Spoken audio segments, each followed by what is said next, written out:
എല്ലാവർക്കും big boss കോർണറിന്റെ പുതിയൊരു വീഡിയോയിലേക്ക് സ്വാഗതം. ഏറ്റവും പുതിയ ന്യൂസ് അപ്ഡേറ്റ്സിനായി മറക്കാതെ ഈ ചാനൽ സബ്സ്ക്രൈബ് ചെയ്യുക. ബിഗ് ബോസ് മലയാളം സീസൺ 6 അവസാനിച്ചെങ്കിലും താരങ്ങളുടെ വിശേഷങ്ങൾ അറിയാൻ ആരാധകർ കാത്തിരിക്കുകയാണ്. ഈ സീസണിൽ ഏറ്റവും വിമർശനം കേൾക്കേണ്ടി വന്ന കോംബോ ആയിരുന്നു ഗബ്രിയുടെയും ജാസ്മിന്റെയും.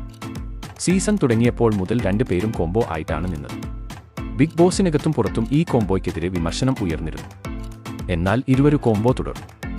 ഫൈനൽ 5-ൽ ഉണ്ടാവുമെന്ന് കരുതിയിരുന്നെങ്കിലും ഗബ്രി പ്രതീക്ഷിക്കാതെ ബിഗ് ബോസിൽ നിന്ന് പുറത്താവുകയായിരുന്നു. എന്നാൽ ജാസ്മിൻ ഫൈനൽ 5-ൽ എത്തുകയും 3-ാം സ്ഥാനം നേടുകയും ചെയ്തിരുന്നു. ഗബ്രിയും ജാസ്മിനും പ്രണയത്തിലാണോ എന്നാണ് എല്ലാവരും ചോദിച്ചത്. പക്ഷേ ജാസ്മിനും ഗബ്രിയും ഇതിൽ വ്യക്തത വരുത്തിയില്ല. ബിഗ് ബോസിന് പുറത്തിറങ്ങിയാൽ ഇരുവരും പിരിയുമെന്ന് എല്ലാവരും പറഞ്ഞിരുന്നെങ്കിലും പുറത്തെത്തിയ ശേഷവും ഇവർ സൗഹൃദം തുടരുകയാണ്. ഇരുവരും ഒരുമിച്ച് എത്തുന്ന വീഡിയോയ്ക്ക് ധാരാളം വ്യൂസും ലഭിക്കാറുണ്ട്.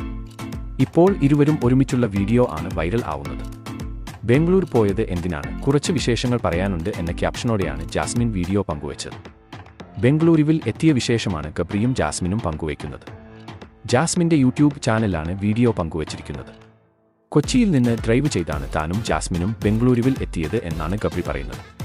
തങ്ങൾ വന്നതിന്റെ ഉദ്ദേശം ജാസ്മിൻ വ്യക്തമായി തന്നെ തന്റെ വീഡിയോയിൽ പറയുന്നുണ്ട്. ഗബ്രിയാണ് വീഡിയോ എടുക്കുന്നത്, എന്നാൽ തന്റെ യൂട്യൂബിലാണ് വീഡിയോ പോസ്റ്റ് ചെയ്യുക എന്ന് ജാസ്മിൻ പറയുന്നു. അതേസമയം ഫ്ലവർ ബൊക്കെ നൽകുന്നത് കണ്ടാൽ ഗബ്രി ജാസ്മിനെ പ്രൊപ്പോസ് ചെയ്തുവെന്ന് തോന്നുമെന്ന് സായി അതിൽ പറയുന്നുണ്ട്.